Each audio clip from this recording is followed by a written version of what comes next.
ഇനി ക്രിസ്മസ് ആണല്ലോ വരുന്നത്. വരുന്ന സമയത്ത് ഡ്രസ്സ് എടുക്കണം. ഡ്രസ്സൊന്നും എടുത്തിട്ടില്ല. ഡ്രസ്സ് എടുക്കണം. പിന്നെ വീടൊക്കെ ഒന്ന് ക്ലീൻ ചെയ്യണം. ഒരുപാട് പരിപാടികളാണ് ഇനിയിപ്പോൾ ഉള്ളത്. പിന്നെ കുറച്ച് ദിവസം അമ്മയുടെ അടുത്തൊക്കെ ഒന്ന് പോകണം. അങ്ങനെയൊക്കെ ക്രിസ്മസൊക്കെ അല്ലേ, ഒന്ന് പോയി കണ്ടേച്ച് വരാം. പോയി 2 ദിവസത്തേക്ക് പോയി കഴിഞ്ഞാൽ അവിടെ ചെന്നാൽ പെട്ടെന്ന് പോരാൻ പറ്റില്ല, വിടുമില്ല. അതാണ് പ്രശ്നം, മനസ്സിലായോ? കുറച്ച് ദിവസം പിന്നെ 3-4 ദിവസം പിന്നെ അവിടെ നിൽക്കേണ്ടി വരും. അതുകൊണ്ട് അല്ലെങ്കിൽ ഞാൻ ഇപ്പം പോയേനെ. അന്നേരം ഞാൻ വിചാരിച്ചു ക്രിസ്മസ് കഴിയട്ടെ, കഴിഞ്ഞിട്ട് പോകാം, അതാണ് നല്ലത്. ഈ എല്ലാവർക്കും ഈ ക്രിസ്മസും ന്യൂ ഇയറും ഒക്കെ ആകുമ്പോൾ യാത്രയും കാര്യങ്ങളും ഒക്കെ അല്ലേ. എനിക്ക് യാത്രയൊക്കെ ഭയങ്കര ഇഷ്ടമുള്ളതാണ്. ക്രിസ്മസിന് നല്ല പ്രോഗ്രാംസും പരിപാടികളും അതും ഇതൊക്കെ ഉണ്ടാവുമല്ലോ. പിന്നെ ന്യൂ ഇയറിന് എന്തോരം ആഘോഷങ്ങളാണ് അല്ലേ. പണ്ടും അങ്ങനെ ഇപ്പോഴും അങ്ങനെയൊക്കെ തന്നെയാണ്. പണ്ടത്തെ പോലൊക്കെ തന്നെ ഇപ്പോഴും, അതിന് വ്യത്യാസങ്ങളൊന്നുമില്ല അല്ലേ. നേരത്തെ ഇങ്ങനെയൊക്കെ തന്നെയായിരുന്നു. ന്യൂ ഇയറും എല്ലാ ആഘോഷങ്ങളൊക്കെ തന്നെ. ഇപ്പോഴും ആഘോഷങ്ങളൊക്കെ അല്ലേ. ആഘോഷത്തിനൊന്നും ഒരു കുറവുമില്ല, എല്ലായിടത്തും ആഘോഷങ്ങളാണ്.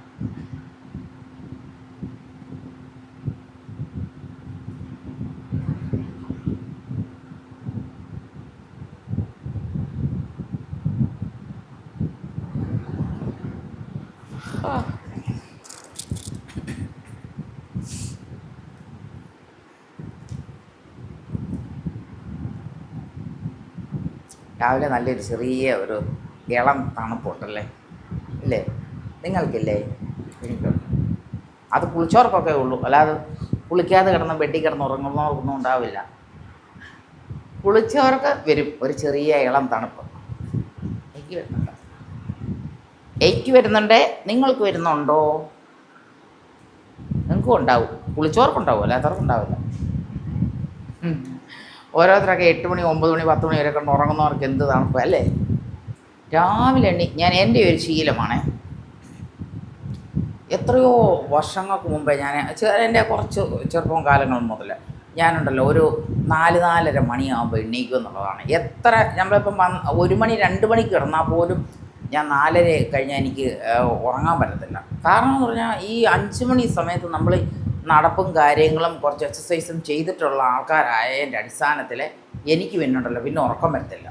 അതാണ് സംഭവം. പിന്നെ എണ്ണീറ്റേ പറ്റുള്ളൂ. എണ്ണീറ്റ് കുളിക്കണം, പിന്നെ നമ്മുടേതായിട്ടുള്ള പല കാര്യങ്ങൾ ചെയ്യുക, പിന്നെ ചായ ഇട്ട് കുടിക്കുക, ഇങ്ങനത്തെയൊക്കെ പല പരിപാടികളാണ്. രാവിലെ എണ്ണീക്കുന്ന കൂട്ടത്തിലുള്ള ഒരാളാണ് ഞാൻ. അല്ലാതെ കിടന്ന് മാണ്ട് കിടന്ന് ഉറങ്ങുകയും ഇങ്ങനെ ഒരു ചത്തേ ചണഞ്ഞേ പോലൊക്കെയുള്ള ഒരു ശീലമുള്ള ഒരാളല്ല ഞാൻ. എപ്പോഴും ആക്റ്റീവാണ്. എൻ്റെ അമ്മ ഇതുപോലെയാണ്, ഭയങ്കര ആക്റ്റീവാണ്. ഞങ്ങളെല്ലാം ഇങ്ങനെ വെറുതെ ഒന്ന് ക്ഷീണവും കുഴപ്പം അങ്ങനത്തെ ഒന്നും ഉള്ള ആൾക്കാരല്ല, എപ്പോഴും ആക്റ്റീവായിട്ടുള്ള ആൾക്കാരാണ്. അതാ എനിക്കും ഇഷ്ടമാവും തന്നെയാണ്. നമ്മളെപ്പോഴും നല്ല ആക്റ്റീവായിട്ടിരിക്കുന്നതല്ലേ നല്ലത്.